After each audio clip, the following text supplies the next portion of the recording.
观众和听众朋友，大家好。今天我们邀请到了国际支持西藏网络东亚区专员李鹏轩来到西藏之声。李鹏轩，你好。你好。你这次是受邀参加在达兰萨拉这边藏人行政中央主办的国际支持西藏团体代表大会。是。对，那你代表的台湾团体是国际支持西藏网络，然后自由西藏学生运动。是，对。对，那这两个团体平时在台湾是怎么具体支持西藏的？可不可以简单的介绍一下？好。首先我在这个国际支持西藏网络的工作是在负责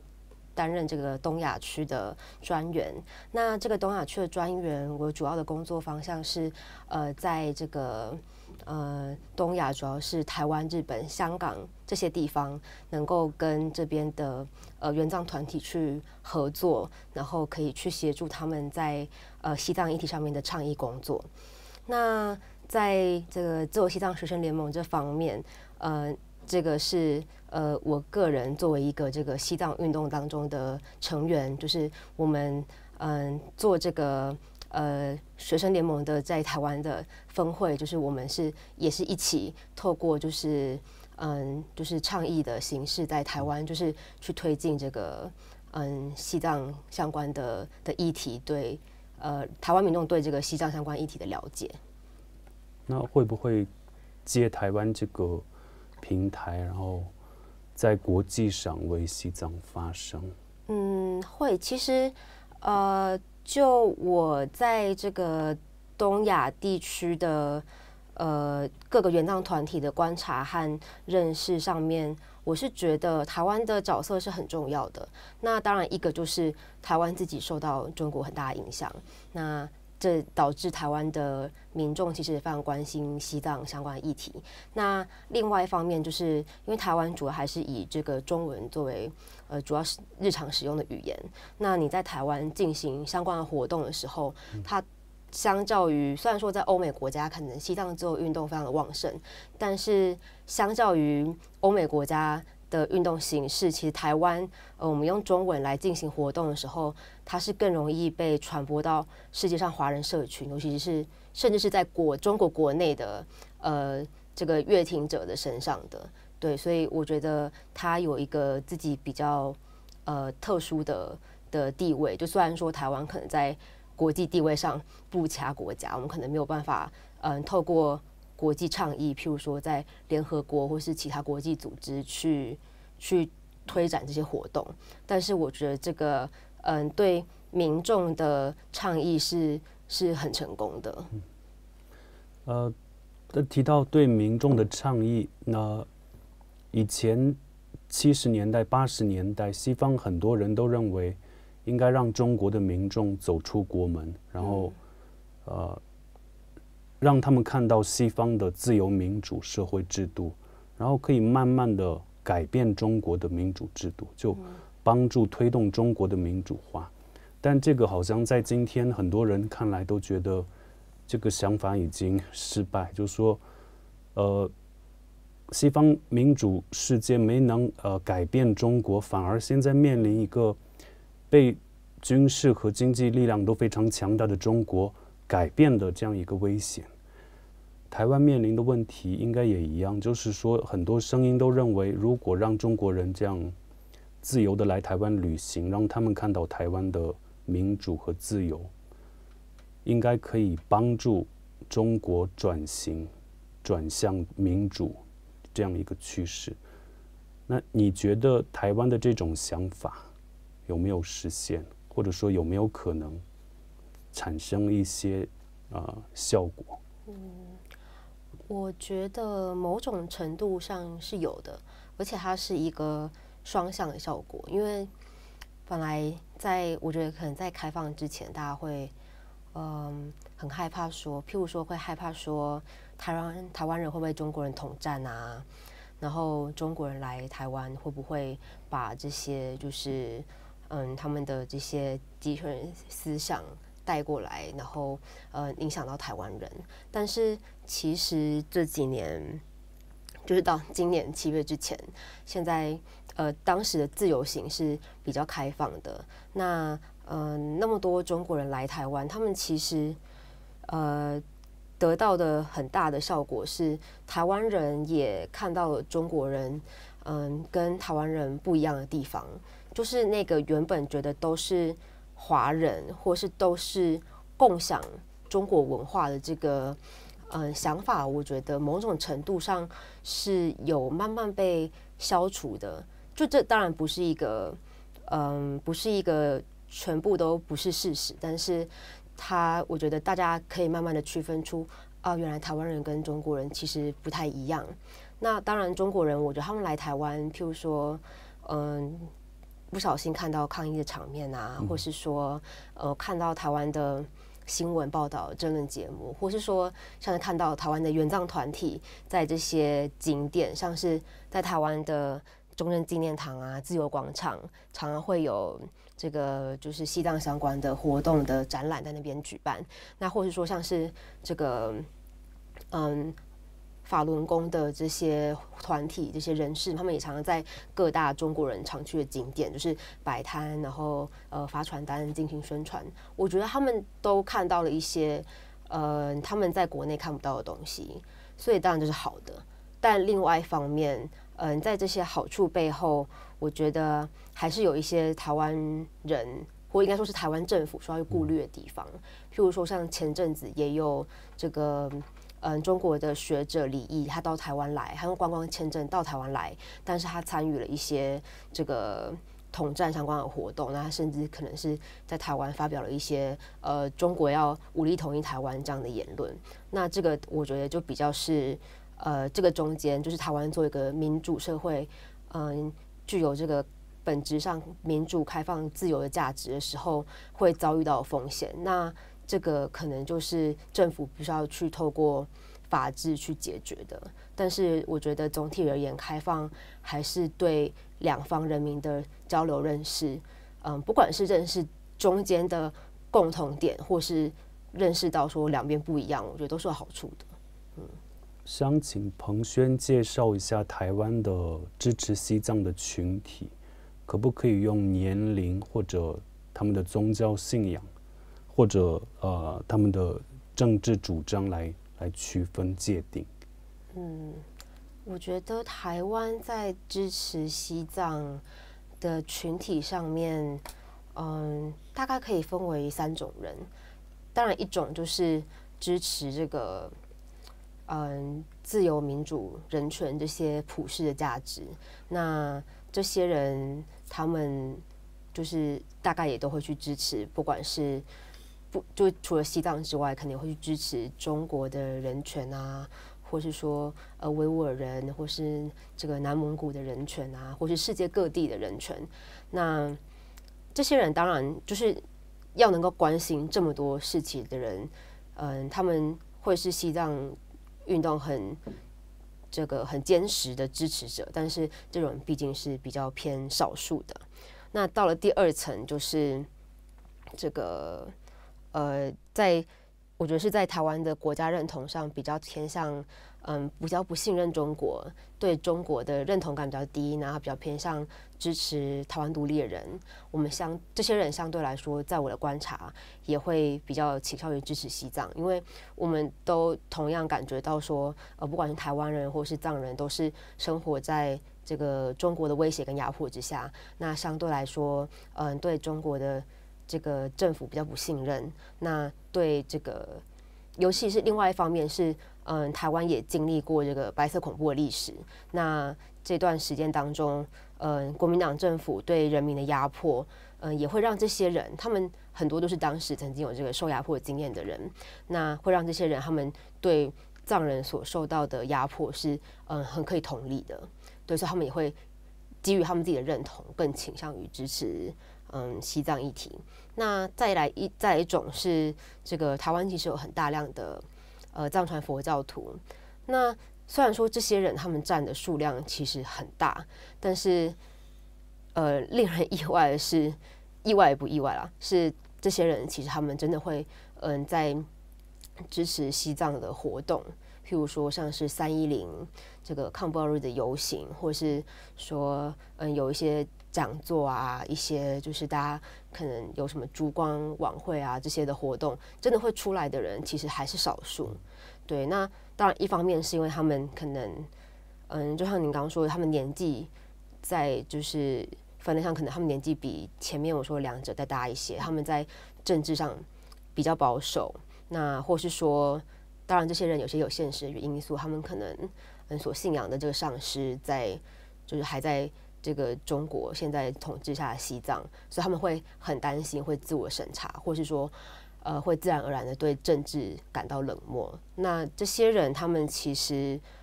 也是我们应该要更努力去触及的一群人，但是我们现在也还是在往这个方向上继续加油这样子。那彭轩作为年轻人，可不可以介绍一下台湾的年轻一代的自我认同、身份认同是怎么样的？我觉得跟我差不多，就是在台湾解除戒严是1987年，在解严之后出生的这一代人，大概都对这个白色恐怖比较没有印象，我们听到可能是故事。那在我们的人生有印象之后，可能都是已经是选举比较自由。那比如我们可以选总统，可以选立法委员，然后有很自由而且旺盛的各种政治活动的这个时代。所以我觉得，当然一方面大家是非常。我相较于前面的世代是很勇于表达自己的意见的。那遇到不公平的事情，我觉得大家会比较有感觉，会比较愿意站出来，就是为一件我们觉得不对或是不公平的事情发声。那在认同上面的话，我觉得，因为毕竟我们就是在台湾出生，然后在台湾长大，那些就是上一个世代他们经历过的那个。很强大的就是大中国式的，你说就是社会科学的教育，就是历史啊、地理啊，可能都是学中国的。然后要深刻觉得自己是一个堂堂正正的中国人，这样的教育方式，其实到后来就已经慢慢的消失。所以我们其实也因为教育改革的关系，我们学到了比较多是我们自己身边周遭发生的事情，所以我们对台湾这个土地比前面的世代还要更了解，那我们的连结也比较深厚，对，所以我觉得就像可能以前很多人说过，就是会觉得说我们这个世代是天然独，就觉得说我们是本来就觉得是支持台湾独立。那其实与其是这样说，不如说就是不管原生的这个省籍是如何，大家是不太把我们是中国人当做一个选项这样子。这几年有很多台湾的政治人士或者其他领域的人士都会用西藏来做例子说中国当年跟西藏签署17条，然后但最后转眼就这样立刻撕毁协议，然后侵占西藏，然后压迫藏人已经60年。很多台湾人都会用这个当例子来警告台湾一些想要跟中国签协议来换取和平的那些政党或者团体个人，所以他们想要证明，用西藏来证明跟中国达成任何口头或者文件上的协议都不可行，然后中国的承诺根本不可信，所以藏人行政中央归根结底也是想要获取中国方面的承诺，这样那不相信中国、不信任中国任何承诺的你们，支持西藏的这些台湾人士，面对藏人行政中央现在想要从中国方面获得承诺，然后把这个当作主要的解决西藏问题的方式途径，你们会不会感到困扰？困扰倒是不会，我的确有认识一些就是支持西藏自由运动的朋友，他们会有一种心情，就像你刚刚说的，有一种心情会觉得说，哎呀，怎么藏人行政中央还会想要跟中国谈判呢？那怎么还会想要去信任这个这么不值得信任的国家呢？但我觉得某种程度上，我觉得我可以理解，就是在藏人社群之中，一方面是这个，我觉得在西藏境内目前受到这个这么强烈的自由上的压迫、人权上的打压的状况之下，会希望可以尽可能迅速的解决这个问题，就是在然后境内的这个西藏民族真的被中国人就文化上或是传统上也好被消灭或是被同化之前，我们希望我们可以尽快的解决这个问题。我觉得这样的想法是很可以理解的。那另外一方面，像是之前不管是藏人行政中央或是尊者在谈到中间道路的时候，也都会提到这个就所谓大藏区的问题，就是如果真的要从中华人民共和国之下独立，那会不会最后独立出来的只是在西藏的自治区这个地方，那却忽略了其他2/3的就是传统的西藏领域？那这些人他们是不是就是没有办法能够享有这些他们原本应该要，就是这些同胞不能享有他们应该要有的权利？我觉得这个顾虑某种程度上也是可以理解，所以不会说觉得这是一个困扰。但是我觉得作为台湾人，就是我们不是藏人，然后我们对我们自己的国家认同有一个立场，这样的状况之下，我觉得我们的角色反而是去协助藏人社群或是藏人行政中央，把这个中间道路做成一个比较好的，怎么说，比较好的杠杆。就是中间道路之所以是中间道路，就是因为它在完全的恢复独立跟完全的被中国控制跟同化这两个的中间。那如果真的全部的原藏团体都支持中间道路，都跟着藏人行政中央一起走，那就没有那个比较极端的选项了。对中国来说，我觉得譬如在这个谈判上面，他要讨价还价的话，他要谈的一定是比中间道路要更差的条件。对，所以我觉得某种程度上，就是譬如说，我自己本身也不是佛教徒，我也不是藏人，那我可能没有那么强的道德压力，或是没有那么强的这个心里觉得说我应该要服从中间道路。那我觉得我们可以做的其实就是成为这些原藏团体可以成为这个好的一个杠杆，让藏人行政中央可以用这个真的是中间道路去跟中国政府谈判。那我们的这些在前面的这些压力，就可以让我觉得比较容易有机会让这个如果真的未来能够谈判的话，可以让它导致到一个比较好的，就是我们比较愿意接受的这结果，而不是另外一边，就是不是在中间道路到完全的被统治跟同化的这一侧。对，所以我觉得说困扰说不上，但是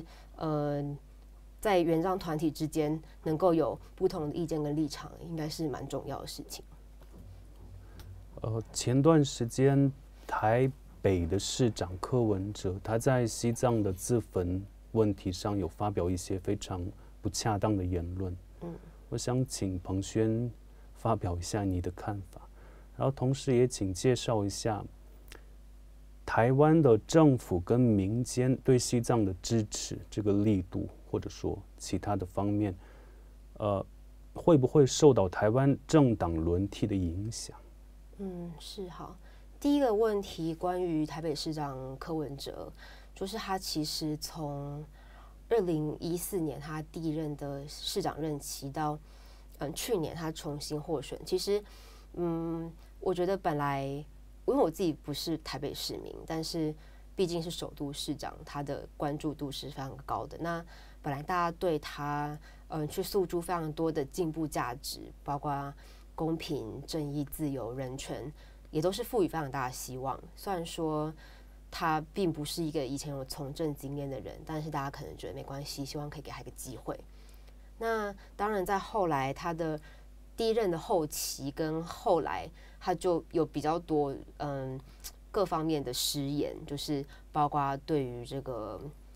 不管是性别方面的啊，或是其他族群方面的歧视，就是都是偶尔会有。那但是我们后来也会在民众也会慢慢发现说，他对中国相关的议题其实是不会食言的。那在譬如说，像是之前在这个就台北的世界大学运动会上，他就是台北市政府也说了一些就是有一点统战、有一点两岸一家亲的这种言论。那这种东西他就不会做出这些中国不喜欢的结论，而是他们会去做出中国偏好的一个结论。那在这一次的失言上面，他其实到了现在也都还没有道歉。那这一整个连环的事件，其实除了是对这些在台湾有这个可能跟就说自杀或是跟这个精神心理方面的困扰相关经验的人来说，他们听的是一个伤害之外，对，就是我们这些支持西藏的团体，甚至在台湾的藏人听起来其实也会觉得是很受伤的，因为他很曲解了这个藏人自焚的意义，觉得自焚只是想要自杀，然后他觉得自焚只是去带给人家，就是因为自焚的这个手段而带给人家困扰，但是他却没有去看到后面这个藏人自焚去牺牲的希望他们，譬如他们在遗言当中，他们希望替他们自己的民族、替他们自己的国家所达到的这些目标，他们希望自己的牺牲能够带来的影响力，或是说他也没有看到在中国的统治之下，藏人们他们活的这个绝望的程度到哪里。所以我们觉得这个其实是就是非常不恰当的。那所以我们很多台湾的原藏团体跟个人其实对这件事情也做出了谴责。这样，那第二个关于政党轮替，其实我觉得在台湾在以前可以说是刚解严的时候，我们平常说就是国民党、民进党蓝绿两个阵营，其实我觉得都曾经对这个自由啊、民主相关的议题表达过看法。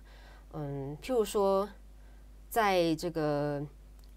89年6·4天安门事件的时候，其实当初是国民党他们出来就是去支持天安门学生，然后去支持这些民主的抗争的。对，但是你可以看到今年30年之后，国民党可能某种程度上，因为他们非常希望透过与中国亲近去得到他们所想要的利益，他们已经变得不敢为这些事情说话了，甚至可能想要抹去他们以前做过这些支持的这个痕迹。那在西藏议题上也是这样子。举个例子来说，其实台湾的国会当中一直都有支持西藏的这个小组或是连线。那以前也曾经有国民党的议员想要参与，他大概也是国民党当中比较开明、比较支持民主自由的议员。但是当这个名单被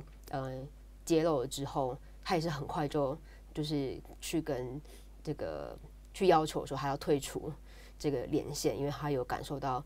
来自他们的就是党中央的压力这样子。所以我觉得某种程度上，这个已经是国民党或是亲国民党的政党，这些比较愿意跟中国亲近的人，他们开始自我审查，他们为了他们自己想要得到的这些利益去我觉得是自己去审查自己想要就是能够支持的事情，或是能够去在这个民主社会里面去捍卫的一些价值。对，所以总的来说，虽然说整个台湾的原藏运动在这个国民党就是之前8年国民党执政的时期，并没有受到太负面的影响，但是得到的政府支持的确是比较少的。那过去4年，我们可以看到，就是现在的总统他在还没成为总统之前，他就曾经来参加过这个西藏抗暴日的游行。那民进党也曾经做过动员。那当然，他们现在作为执政党，可能比较就是顾虑比较多，所以他们的方式会比较保守。但是就算是这样子，在今年的310 60周年的游行，他们还是派了秘书长作为代表出席，而且也直接在这个310的这个游行的现场去公开要求说，就是民进党我们已经对这个西藏自由的立场做出了一个表态。那他觉得台湾的各个政党也应该为这件事情去做个表态，就是支不支持藏人，还是你是支持藏人的，还是你是支持这个中国在西藏或是新疆或是蒙古的这些压迫的政策。那当然就是目前我们看起来就是蓝营对这件事情还是选择沉默，对，所以我们当然也会觉得说，未来如果明年1月选举政党轮替的话，就是如果真的轮替的话，那对我们来说，我们可能在运动上会再辛苦一点点，会要多努力一点点这样子。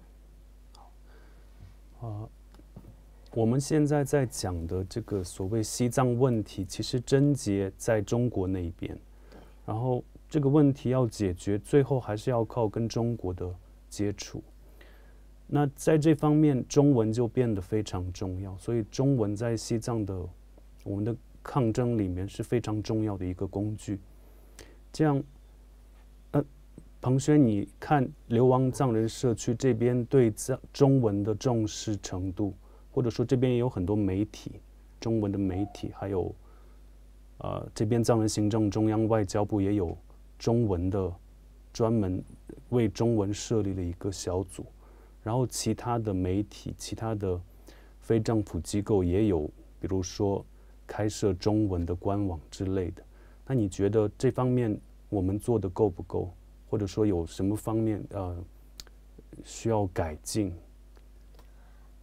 我觉得在流亡藏人社群可以去有这个想要多去跟就是中文社群接触的这个想法，其实是非常好的。因为我觉得在其他的运动中，我也比较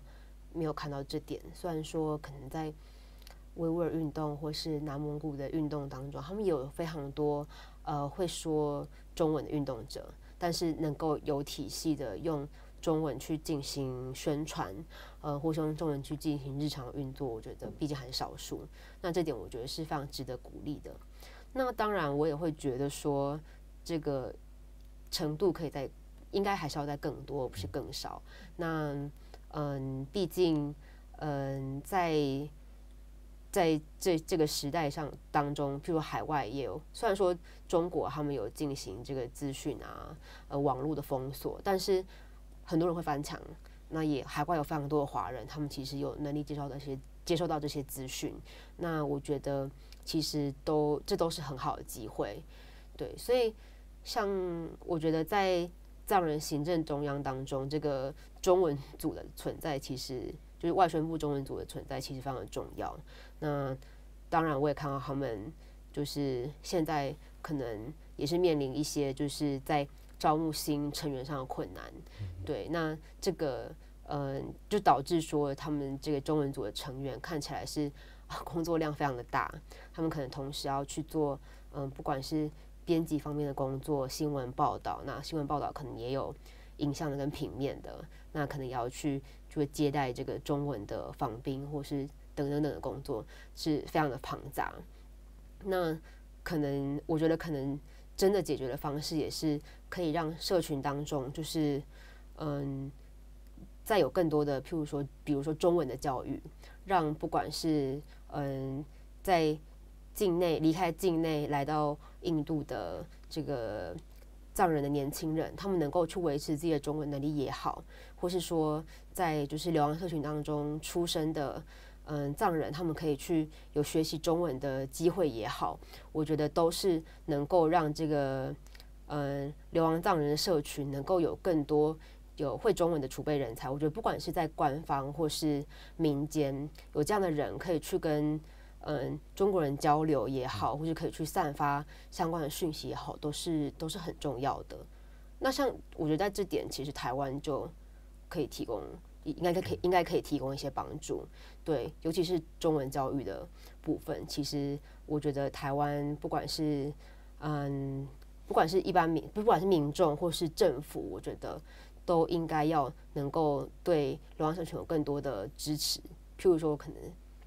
能有中文老师来这边进行教学，或是让藏人到台湾去有学习中文的环境。对，我觉得这些都是以后可以继续发展的机会。好，那今天的采访就到这里，欢迎感谢彭萱来到西藏之声接受我们的专访，谢谢。谢谢。